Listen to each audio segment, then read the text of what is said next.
ঠুনলাই গাঁথনিৰ বিষয়ে ক'বলৈ গ'লে আমি 2006 চনলৈ যাব লাগিব। 2006 চনৰ 1 মে মানে এই যি মজলিছ বুলি কয় সেইটো আমি আৰম্ভ কৰিছিলোঁ। আৰু সেইটো মোৰ যিটো অভিজ্ঞতা, কোকৰাঝাৰত যিটো মজলিছ হৈছিল তাত কেইবাবাৰো থকাৰ পিছত ময়ো ভাবিছিলোঁ যে কাৰ্বি আংলঙতো তেনেধৰণৰ এটা সাহিত্যৰ কাৰ্যসূচী আমি আৰম্ভ কৰোঁ। সেই হিচাপেই তেতিয়াৰ কাৰ্বি আংলং জিলা বড়ো সাহিত্য সভাৰ সভাপতি প্ৰেমানন্দ মুছাহাৰী আৰু সম্পাদক ঋতুৰাজ বসুমতাৰীৰ লগত আলোচনা কৰি আমি 1 মে 2006 চনত আমি আৰম্ভ কৰিছিলোঁ মজলিছ বুলি। সেইটো আমি কিছুমান অসুবিধাৰ কাৰণে কণ্টিনিউ কৰিব পৰা নাছিলোঁ। পিছত এইটো যিহেতু সাহিত্য সভাৰ যোগেদিয়েই চলি আহিছিল, সেইকাৰণে বড়ো সাহিত্য সভাই সেইটো পৰিচালনা কৰি আহিছিল। আৰু সেই হিচাপেই আমি এইটো পৰিচালনা কৰি থাকোঁতেই পিছত এই নামটো সলনি কৰিলোঁ আলোচনা কৰাৰ যোগেদি। সেইটো কৰিলোঁ 2020 চনৰ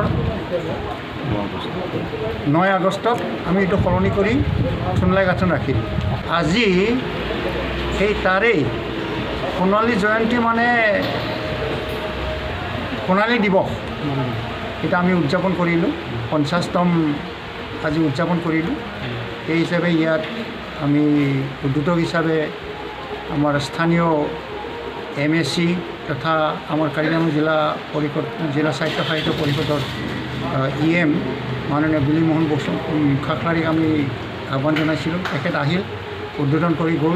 তাৰপিছত আমাৰ যিটো এই ঠুনলাই গাঁথনিৰ যোগেদি যিটো কিতাপ কাব্য তথা গল্প সংকলন আমি কিবা কৰিলোঁ, ছপা কৰি উলিয়ালোঁ। সেইটো আজি উন্মোচন কৰিলে আমাৰ লাংহিন টাউন কমিটিৰ প্ৰাক্তন চেয়াৰমেন মাননীয় কমল ব্ৰহ্মদেৱে।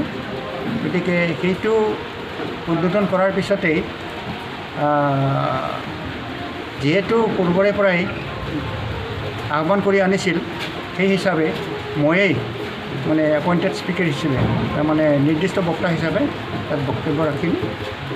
আৰু তেনেকেই আমাৰ আজিৰ যিটো কাৰ্যসূচী, এই কাৰ্যসূচীত এটা খোৱা বোৱাৰ ব্যৱস্থা কৰিলে EM বিলিমোহন খাখলাৰী সহায় কৰিলে সেইটো, আৰু কিতাপখিনি ছপাই উলিওৱাত কমল ব্ৰহ্মই সেইটো সহায় কৰিলে। ঠুনলাই গাঁথনিৰ নামত পিছত নহয় আৰু আমি উদ্বোধনীৰ পিছত বা নিৰ্দিষ্ট বক্তাৰ বক্তব্যৰ পিছত আমাৰ যিটো কবিতা আবৃত্তি কিমান মান ডাঙৰ কৰিলে আজি 50 চনৰ মানে ওচৰা ওচৰি হৈছে। 50 চন পূৰা হোৱা নাই, কিছুমান নাহিল। আমি আশা কৰিছিলোঁ 50 চনৰ ওপৰত আহিব, কিন্তু কিছুমান অসুবিধাৰ কাৰণে কিছুমানে আহিব নোৱাৰিলে।